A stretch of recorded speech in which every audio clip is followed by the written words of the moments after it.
The resident I mentored for 2 years was falsifying medication records to cover his errors. I found out when a patient had a reaction that did not match the records. What I did was the hardest thing of my 20-year career.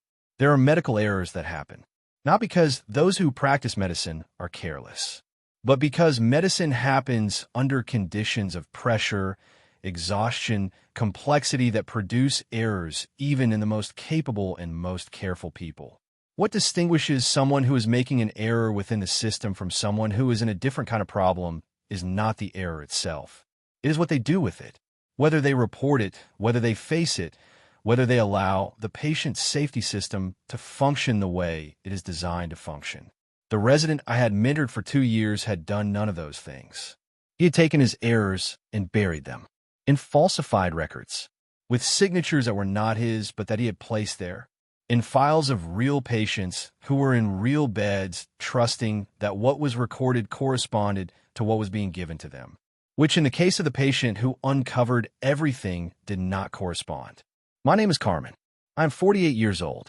I am a head nurse on a ward at a general public hospital, and I have spent 20 years in this profession, of which the last 8 have been in this position, where my responsibility includes supervising the medication protocols on my ward and forming new staff. The resident's name was Rodrigo. He was 27 years old. He had spent 2 years in his internal medicine residency.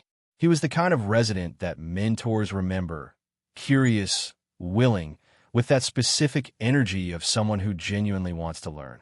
I had watched him grow over 2 years. I had defended him when he had made minor errors because minor errors are part of learning, and because the way a resident responds to their errors says more about who they're going to be as a doctor than the error itself.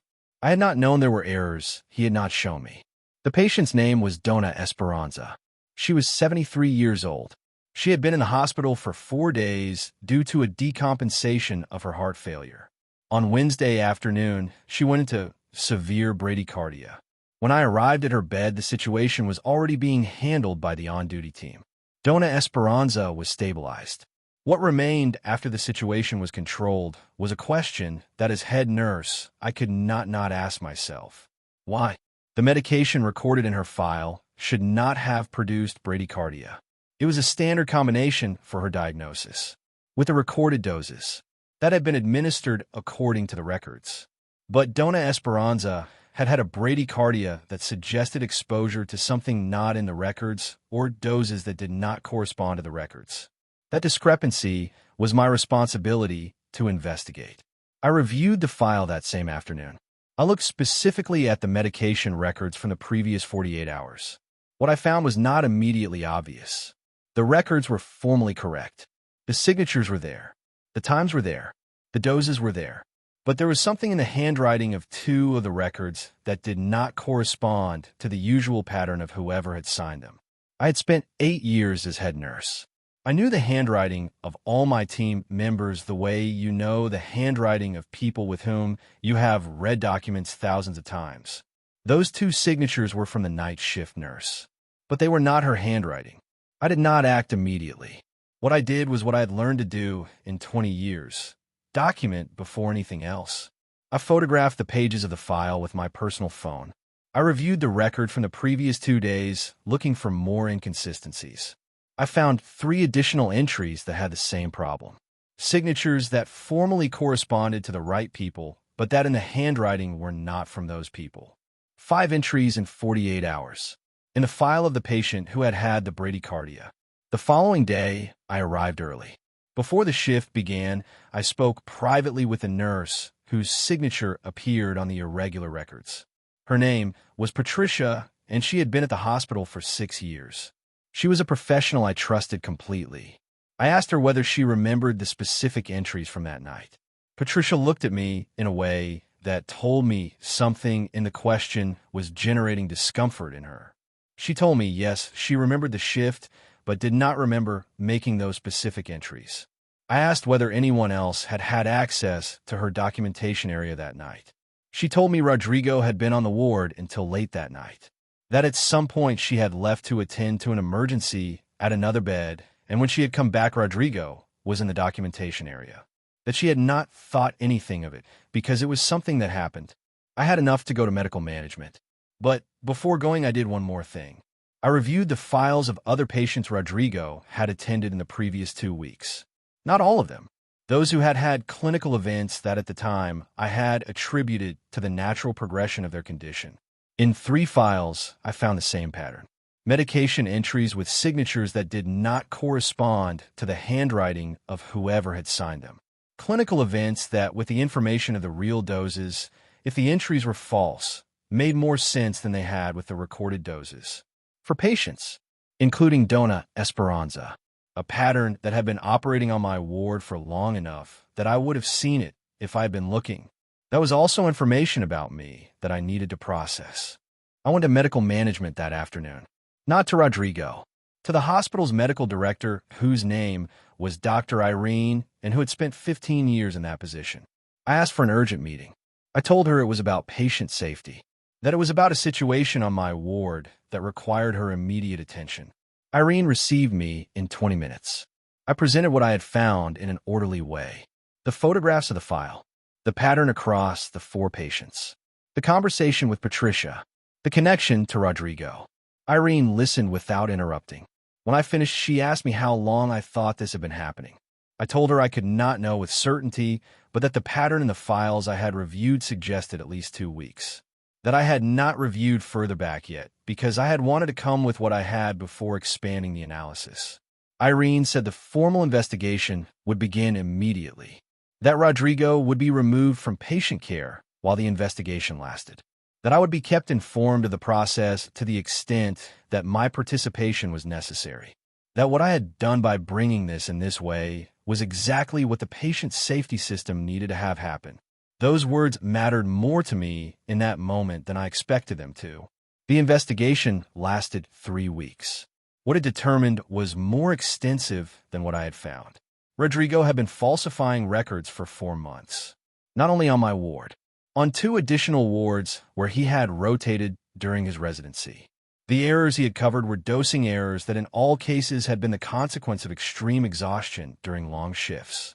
Errors that, if they had been reported, could have been handled within the safety system without serious consequences for his residency. But that he had covered with the conviction that reporting them was going to destroy his career. That conviction, wrong in its logic and correct in its fear, was what had taken him from a manageable error to a systemic falsification that had genuinely put real patients at risk. Rodrigo was suspended from his residency. A formal disciplinary process was initiated. The affected patients and their families were informed. Dona Esperanza recovered completely. That mattered more than anything else. The part of this story that cost me most was not the investigation process. It was the conversation I had with Rodrigo before the formal investigation began. Medical management asked me to inform him that he was going to be removed from patient care and why. Not as a confrontation, as part of the formal process. Rodrigo arrived at that conversation with the expression of someone who knows that what they have long known was going to arrive has finally arrived. When I told him what we had found, he did not deny it. He told me he had been scared. That in the first error he had been so scared of the consequences of reporting it that he had made the worst possible decision.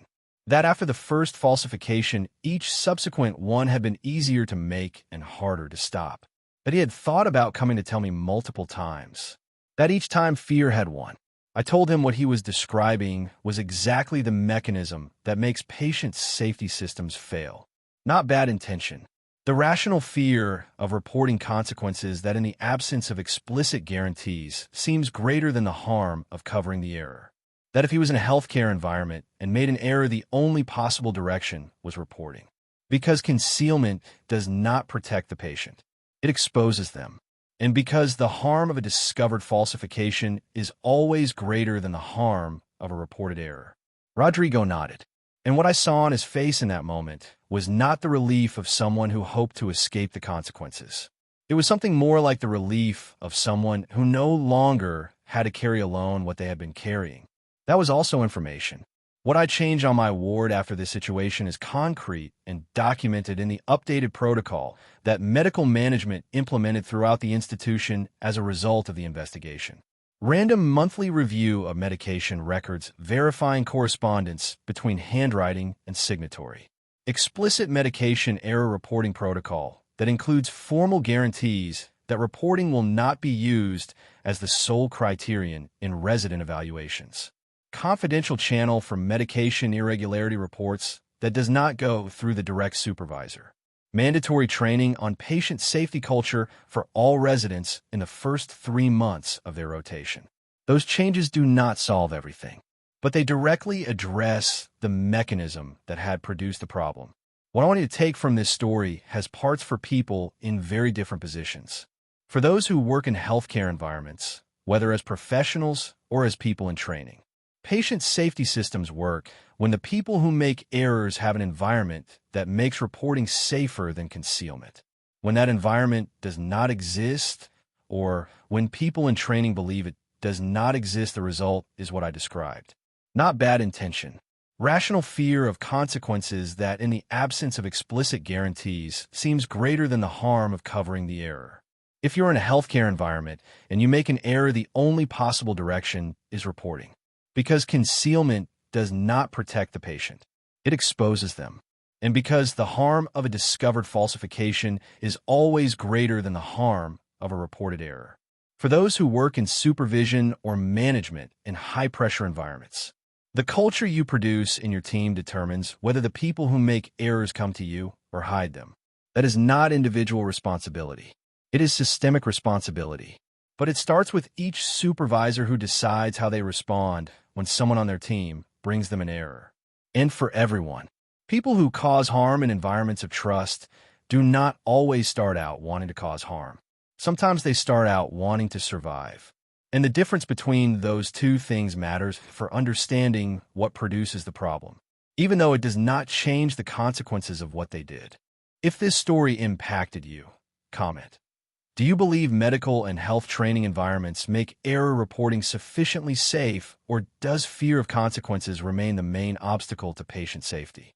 Like if you believe patient safety culture is as important as technical competence in the training of health professionals. Subscribe for more real stories. Share with someone who works in healthcare or who is in medical training and who might identify with the dilemmas in this story. Practical tip. If you're a healthcare professional in training and make a medication error, the reporting protocol exists precisely for this moment. In most healthcare systems, voluntarily reported errors have significantly lesser consequences than errors discovered through adverse events. Reporting does not destroy a career. Concealing can. And more importantly, reporting protects the patient, which is why you are there.